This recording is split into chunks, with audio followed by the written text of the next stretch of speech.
Olá, aqui de volta a mais um vídeo do canal Analistas Quants. Nesse vídeo eu vou mostrar para você como utilizar o indicador MACD com o viés de mercado lateralizado, com a ideia de regressão à média ou a percepção de sobrecompra e sobrevenda, né? Quando a gente está com esse tipo de ideia na cabeça, é porque a gente imagina que o preço está fazendo um zigue-zague em torno de um valor médio, por exemplo, deixa eu botar até aqui, ó, uma linha média aqui, e o preço está fazendo zigue-zague nesse campo daqui, ó. Só para a gente ter uma ideia, o preço vem fazendo zigue-zague em torno do ponto médio. Veja que nesse dia em específico, depois aqui desse início do pregão, né, tirando esse início do pregão que teve uma tendência forte, então nessa janela daqui de observação, a gente teve um comportamento bem oscilatório aqui, ou seja, um comportamento consolidado do preço. E o preço, quando ele batia uma sobrecompra, ele caía, sobrevenda ele subia, e fazia esse zigue-zague, né? E nesse zigue-zague a gente pode utilizar um indicador com mais confiança sobre o ponto de vista da percepção de regressão à média ou de sobrecompra e sobrevenda. E como é que a gente utiliza esse indicador sobre essas perspectivas? Veja, o indicador MACD, como já expliquei em vários vídeos anteriores, ele possui duas informações principais. Barras, que são esses histogramas, que são essas linhas, né, com a cor aqui cinza, e temos esse sinal que é uma linha pontilhada vermelha.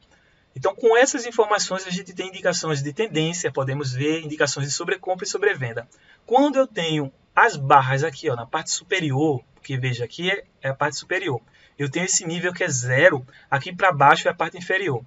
Então, eu tenho dois aqui, ó, histogramas, dois montes, né, de histogramas aqui na parte negativa, e tenho esse daqui, esse outro e esse bem grande aqui na parte positiva.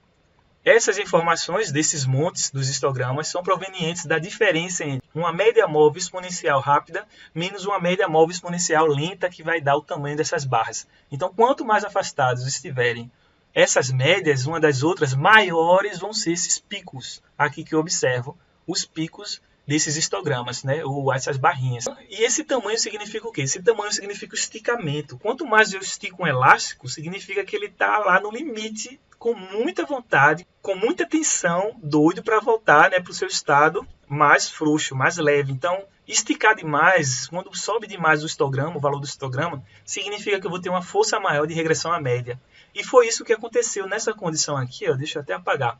Note que quando o preço ele foi subindo, ele foi se esticando muito aqui, ó. Ele se esticou demais, inclusive ele desacoplou das duas médias principais e depois tendeu a cair e ficar aqui lateralizado dentro dessa consolidação.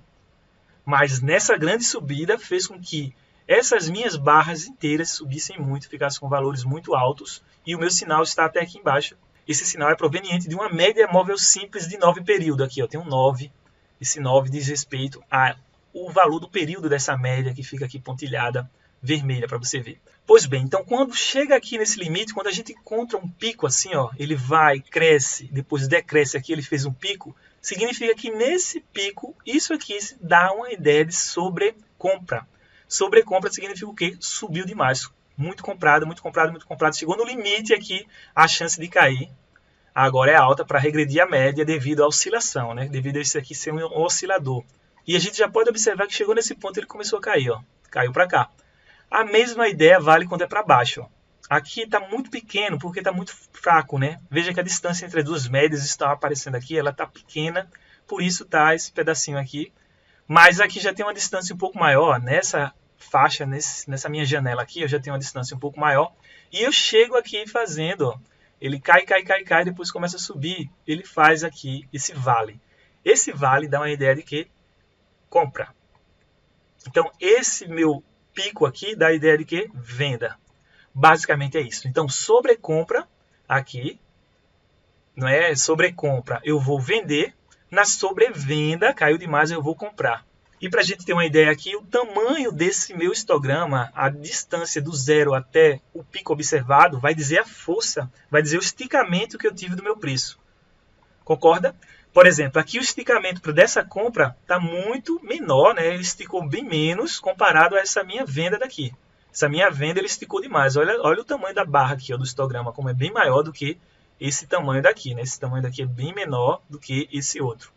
Então, tudo isso também pode ser levado em conta. Quando você estiver programando o seu robô, né? Que aqui é o canal que eu ensino a programar robôs de investimentos, automatizar aqui com a ferramenta MQL5, você pode levar em consideração esses tamanhos e botar, né, um tamanho mínimo lá de corte, um fator de corte. Você pode estudar quais são esses valores aqui e colocar, por exemplo, se houver, por exemplo, essa formação aqui, ó, desse meu pico, esse pico ele tem que ser formado, né, porque o pico é formado como uma barra aqui, uma maior no meio e uma menor aqui logo em seguida, aí forma esse pico.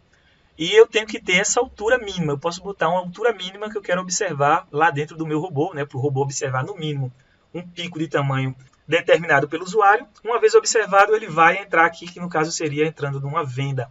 Aí se você botar o tamanho de um pico suficientemente grande, por exemplo, essa situação aqui que eu mostrei, olha, essa janela daqui, o robô não entraria, porque ele tem um tamanho pequeno, né? Então eu posso colocar limites. Já que eu tenho um pico maior, tá vendo? Um pico, no caso não, né? Um vale maior. Então, essa cunha ou esse vale vai dar o quê? Uma ideia de compra nessa situação. E eu compraria exatamente aqui nesse ponto. Mas, como eu já disse, a gente pode colocar essas características de tamanho aqui dos histogramas. Então, fica aí a informação de como utilizar o MACD como um indicador de sobrecompra e sobrevenda. Simples assim. Assista aos meus outros vídeos de como utilizar esse indicador para tendência, né? Tendência de baixa e tendência de alta. Tem vídeo aí aparecendo para você no canal. E se você gostou desse vídeo, deixa um like, isso é muito importante. Inscreva-se no canal, seja membro caso queira ter acesso a vídeos exclusivos e também contribuir com a proposta aqui do canal. Muito obrigado por ter assistido até o final e estou aguardando você no vídeo que está aparecendo aí na tela. Até logo!